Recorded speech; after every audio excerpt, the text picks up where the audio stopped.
Hey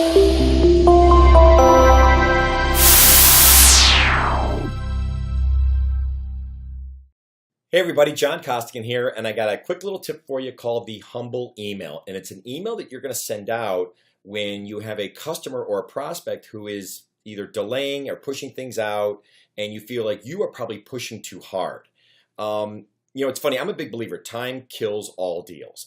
And even on a CD I did years ago, which is funny. This is like the second or third take because I started coughing and then my phone rang, and so. But all of a sudden I'm looking at the screen. I'm like, oh yeah, there's the darn thing right. I'm like, oh, there it is, right there.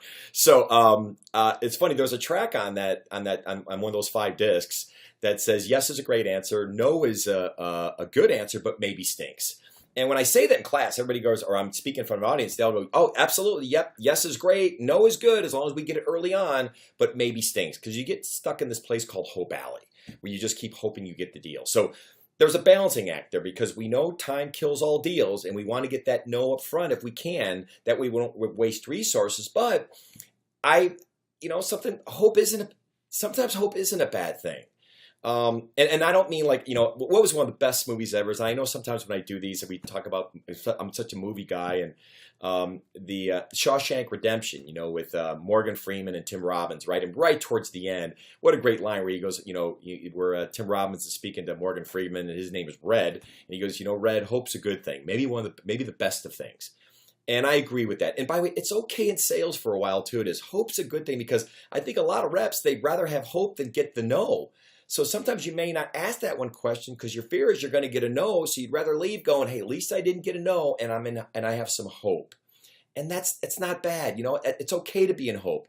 The only problem is you want to make sure that being in hope doesn't take a lot of your time and resources during that time before they make a decision. And if that's just a simple, quick email you send or something like that, that's fine. I'm going to get to the email what you're going to send, but hope's a good thing, even in sales. But you could take some steps to still a little bit be in hope, but try to close that window to get closure. And here's one of the steps. I see people sending emails saying, I don't want to pester you. I know you're really busy, but, and then you go, want to know how this opportunity's looking, where's it sitting? And when you do that, you know what that email sounds like? It's like, hey, I know you're busy, don't want to pester you, but I don't care. I want an answer because my boss is getting on me, or you're a business owner and you're tired of, wondering if they're ever going to buy this thing. So I'm going to change a couple words. I think it's really going to help. And it's still about you, but it's more about a human you, not a salesperson on quota you. So when you do this, you want to be able to send an email, and instead of the pestering one, you could still say it, but do this. Say, hey, listen, Mary, I wanted to send a quick email because I feel as if I'm pestering you and pushing you too hard, and don't want to be that person. Hey, if this is something you folks still want to move forward with, please let us know. If not, hey, all good. Hey, wish you all the best. Have a great weekend, John. And what's really wonderful about that is that when you do that, you're appealing to the human element. And that email does work. It really does. Now, again, granted, if they've stalled, that means you've already worked with them, you've had a conversation, you've built a connection, you've gotten some rapport, so you've earned the right to send that email. I think on that CD, I made a comment. I said, listen, the last thing you want to do is feel as if you're the doctor begging them to go into surgery. Remember, they have the challenge. It's their problem, not yours. So I can use that metaphorically speaking, but in that vein, I want to send an email that sounds like that, saying, hey, listen, hey, Mary, I feel like I'm pushing too hard, and I really don't want to be that person. I don't want this to be uncomfortable when I reach out to you. So tell you what, if you guys want to do this, hey, would love to talk to you. If not, want to keep talking to you. If not, hey, let me know what you think the next steps are, or maybe the new time of when you may want to do this. All the best, John. And I'll tell you, it's funny, I've done that so many times. I had one person say to me, yep, I think you kind of are pushing a little too hard. I went, awesome. And I replied back, hey, first off, thank you for saying that to me. I don't want to be that person. You let me know what the next step is. And he goes, tell you what, John, we've moved this out, but we definitely are still interested.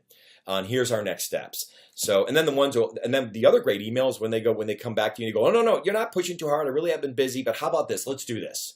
So this technique, once they do come back to you, you definitely want to go, okay, great. What are those clear next steps? So when you want to talk next, you want to grab your calendar. Let's look at the next time to talk. So anyway, to put a bow around this, that's called the humble email. And I guess since I've grown a lot since I did those darn things, if you look how young that guy looks up on that wall there, but I think in sales, hope is a good thing. It really is, for a while, as long as it doesn't cost you a lot of time and money. Simple emails just to kind of stay in the game. If they're going to delay, that's okay. Just make sure you get clear next steps to make sure you can still have an opportunity to win the deal. Hey everybody, John Costigan here. The toughest part to any sale is getting in the door, right? Tell you what, click on the URL below this video or go to costigantraining.com/free week. Take the first step of solving this huge problem of getting in the door. It's 5 days, 5 clips, less than 5 minutes. Click on the link. We'll see you in a few seconds.